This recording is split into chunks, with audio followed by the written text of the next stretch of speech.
Hello and welcome back to Visit Fylde Coast. We're off exploring the streets of Blackpool today, and we're going to go and take a look at Corporation Street, which is this one just here at the back of me. And we're going to go and find out about some of the buildings and some of it today and over the years of the past. So if you're new in these parts, make sure that you've subscribed, make sure that you've got your email newsletter coming to you every week. If you go to visitfyldecoast.info/newsletter, you'll get that into your inbox every week. It's completely free of charge and it's always packed full of events, interesting information and local things to do. So that's the advert over and done with. So we're going to go and we're going to explore and we're going to go and see what we can find out.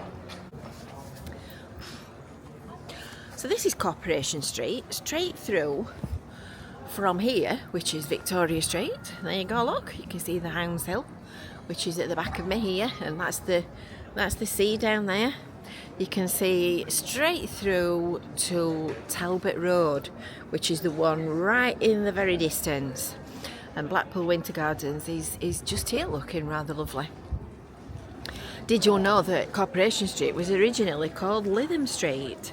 And it was renamed in 1928, along with another 78 Blackpool streets, which were renamed by an Act of Parliament. There you go, didn't know that. All this information that I spout when we're doing sort of local history stuff, it all comes out of Nick Moore's History of Blackpool and the Fylde Coast. It's a fascinating book, and there is a link to it in the description underneath the video, underneath each video in fact. And I think I'm right in saying, was it this corner that the Gazette officers were on? I'm not quite sure, I can never remember. If anybody does know the answer to that, just pop a comment underneath. And this little bit of Corporation Street was pedestrianised in 2004, just after Church Street was done. I can't remember this being open to traffic, to be honest. And it's the back entrance to the Grand Theatre at Matcham Court. So when all of you can see a few cars there today, but when all of the trucks come, the big articulated trucks, they have to very, very carefully drive onto Corporation Street, and then they back up into Matcham Court with the back of the van against the loading bay and unload all of the props and the scenery and everything into there. You can only imagine trying to get an articulated lorry down here, can't you? It must be a nightmare. And of course, on our way past, we've got to have a look at this beautiful facade on the Grand Theatre, which has just been unveiled recently in the last few months and has been completely restored thanks to a huge, great big grant. I think it was the Heritage Lottery Fund, if I'm right. And they've made an absolutely beautiful job of it. It's a faithful restoration. Look at those windows. They're just lovely. It's all been done faithful to the original building style and design. It really does look spectacular. Can't say any other. Which brings us to Church Street. Church Street as you go that way. That way. But Corporation Street is straight on, and that's where we're going next. I don't know whether you've ever heard me talking about looking up at the old architecture of some of the buildings in Blackpool and some of the detailing and some of the stonework, but you'll have noticed on this one, if you've done that, on this parapet here and on that one there are two stone, well, what would you call them, pediments that have both got Rawcliffe's Limited written on them. Rebuilt 1914, the corner. And Rawcliffe's Clothes was a school outfitters, and they originated in Bolton Street in 1896. It's lovely, that building upstairs, it's really nice. And they moved to this corner in 1904. It was Jackson's Ironmongers originally, and rebuilt in 1914.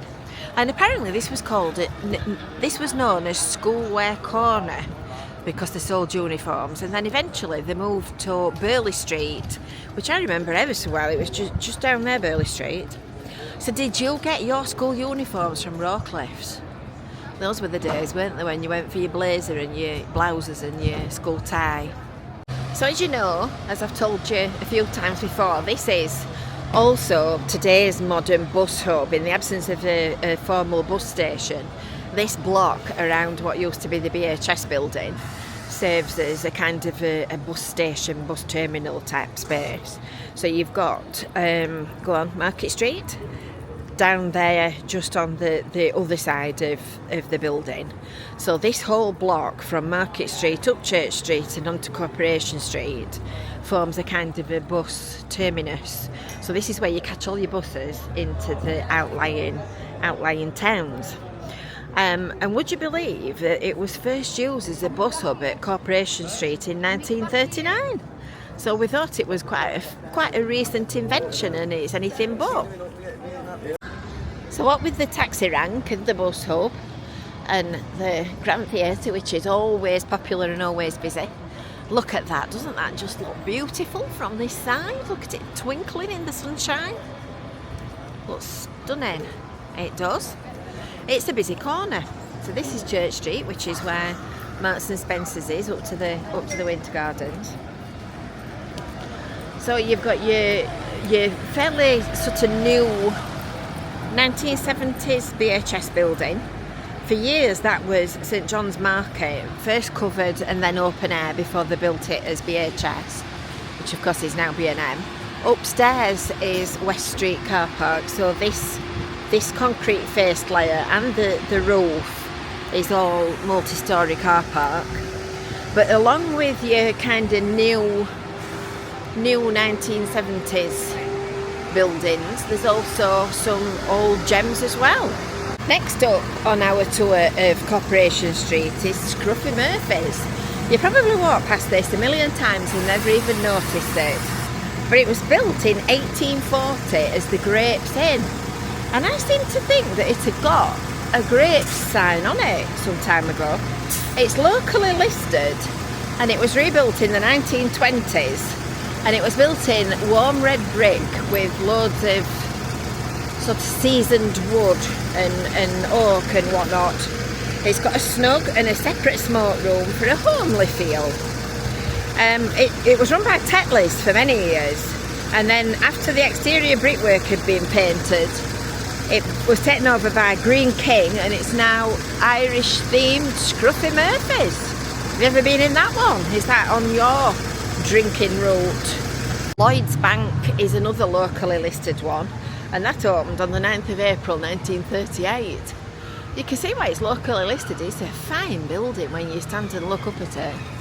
Look at the detailing on the stonework. And then next door to that, of course, is the Bank Bar and Grill. All these buses are in my way. You need to come to the other side of the road to get the picture, and they're all filling the gaps. And you'll know that we've done a food review in Bank Bar and Grill, so make sure that you check that out. Now, you've heard me saying, we'll come back to the Rose and Crown in a minute, but you've heard me saying many times that I like looking in the window of jewellers at the pretty sparkly jewels, and I often have a look in the window at AMB Christie. They've got some second-hand jewels, and they've got some beautiful brand new ones. I like to look and pick my favourite without looking at any of the prices, and then when I've done that, I'll look to see whether I've picked the most expensive one in the shop window. They're pretty, £2,500. They're beautiful, £2,500 for a pair of earrings. I'd never dare wear them. They're beautiful. They look like tanzanite, don't they? Unless they're sapphire. Oh, pretty, pretty, pretty. That's nice, that opal ring. That one. Anyway, we weren't coming to look. Oh, rubies. We weren't coming to look at jewellery. Let's see which one I like best. Which one would I pick? Oh, that little flower at the back there. Is it that one? Yeah, that one there. £785. I like that one. We've got away cheap today. I usually go for the most expensive. That's nice as well, £3,950. They're beautiful. Some emeralds down here. Oh well, never mind. Never mind. So AMB Christie is a fine jewellers of fine repute, and they opened in May 1987 in the Hounds Hill, and they moved here onto this corner in March 1996, which I didn't know because I can remember. Oh, now that's nice. I like that front one, 1,950, and that pretty flower at the side of it. It's not picking it up properly, is it? That one. We'll have them too. I remember looking in a jewellers in the Hounds Hill and lusting after the pretty sparkly jewels. So I was quite surprised when I read that in Mr. Nick Moore's book, which brings us to the Rose and Crown. So the original Crown Inn was built in 1845 on the corner of Lytham Street, as it was known, as Corporation Street was known, and Burley Street, which of course is the one with the arches just in front of us, and rebuilt as it is today in 1963, because you can see that building upstairs is definitely not dating from 1845. And apparently on the third floor, which I presume to be this top floor here, it had a cinema that took 100 people. It later opened as Promises Bar in 1987 with a disco upstairs, and then the Cotton Club opened in 1988 in the Promises Disco. In 1988 the pub was renamed the Rose and Crown, but it closed in 1998 and then opened as Beat.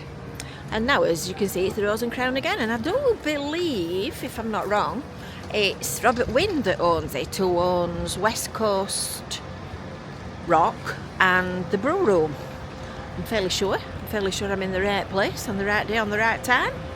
And this little street here is West Street, and this is your entrance into the multi-storey car park, where that car's just about to obligingly drive and demonstrate.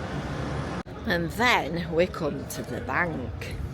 So now this is NatWest. This is well, I suppose it's going to be my bank once the Cleveland's one's closed, because I bank with NatWest for my sins.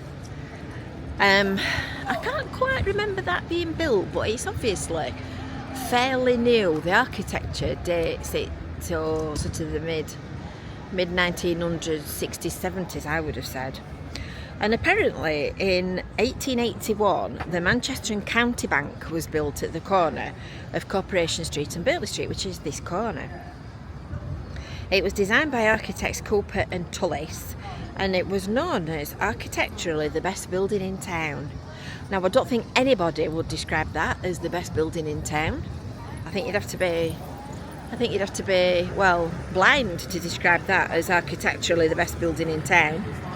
By the mid-1930s, the Manchester and County Bank had got branches all over the town. If you know the answer to when the NatWest was built, just pop a comment underneath.